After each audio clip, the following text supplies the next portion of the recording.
Hi everybody, hope you're doing well.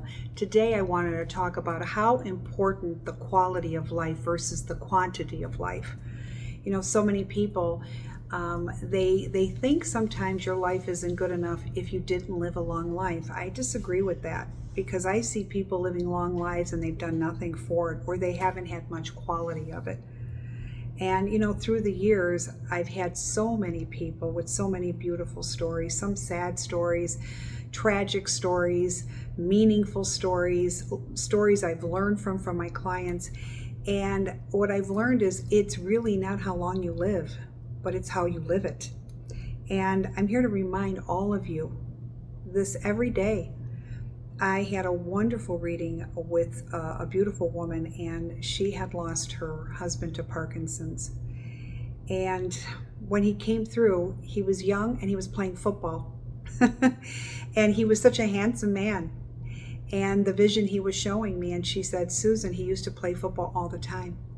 And she goes, "And yes, he was a very, very handsome man." I says, "Oh, I can see it." She goes, "This really warms my heart that he's playing football again." She says, "You're so right in your vision." And I said, "Well, he was a very physical man in his day." And she goes, "Correct."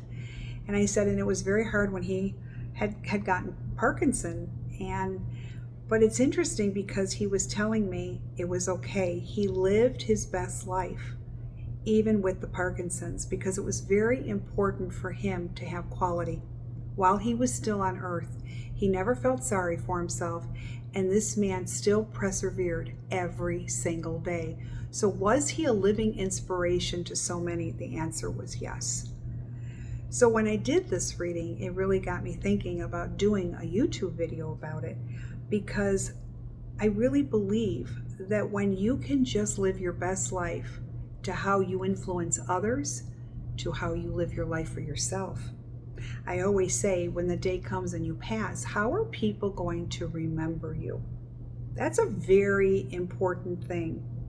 Are they going to remember you as a happy person, as a person who always wanted to help somebody and was there for people? People that made a difference, people that were patient and could always talk to you? Or were you a very selfish person? Were you a very vain person? Were you a very tit-for-tat person? Or a me person? Or I can't handle this. I've got too much. I can't. I have to think about me, because though I know a lot of those people. Just remember something. When you pass, you don't take your money. You don't take all the things that you worked for materialistically. But it's really what you leave people that is huge. And even in a passing, people still learn from you. The way you've passed, the way you carried your illness, all of that constitutes a lot to the people still left behind. So when I say the quality of life surpasses the quantity, it's not that you lived to be 90 and you had a great life. And for some people it's great. It really is. But it's not. To me, it's really how you lived your life in the years that you lived it. Think about that. I guess, every day we should all strive to be the best people we can be. Not just to ourselves, but to our loved ones around us, and yes, to the strangers, to the animals, to the earth. All of those things makes a difference. If you've always wanted to do something, your bucket list, go do it. Go do it. Do the things that you've always wanted to do, because this is something that's really important. Fulfill that. There's always going to be a time, well, maybe later, maybe this, maybe that, and maybe you won't have that time.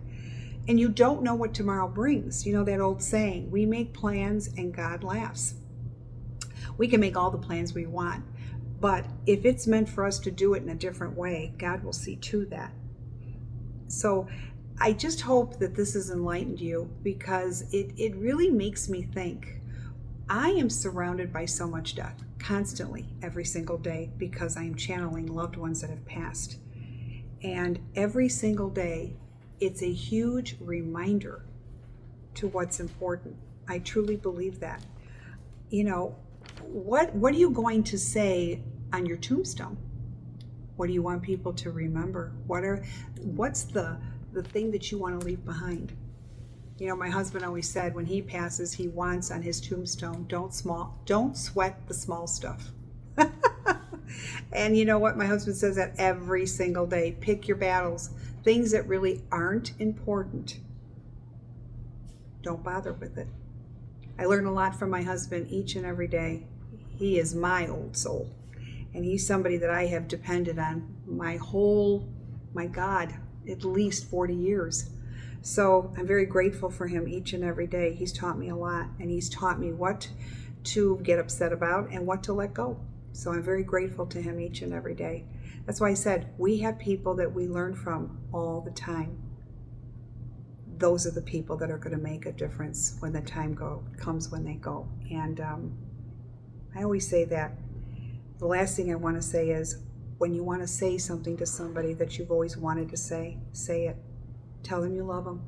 Tell them how they made you feel. Doesn't matter. It's not corny. They're not going to take it a different way.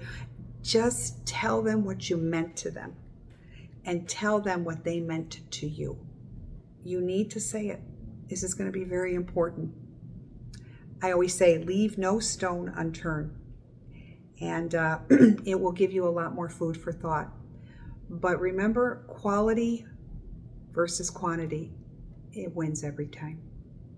Hope this has enlightened you. I hope that this has it's given you more to think about in so many different ways. Okay? Don't take life for granted. I guess that's what I want to say. Okay? Subscribe to YouTube, Facebook, Instagram, more to come. God bless you all, and go and make a life and go and enjoy that life. Take care. Bye-bye.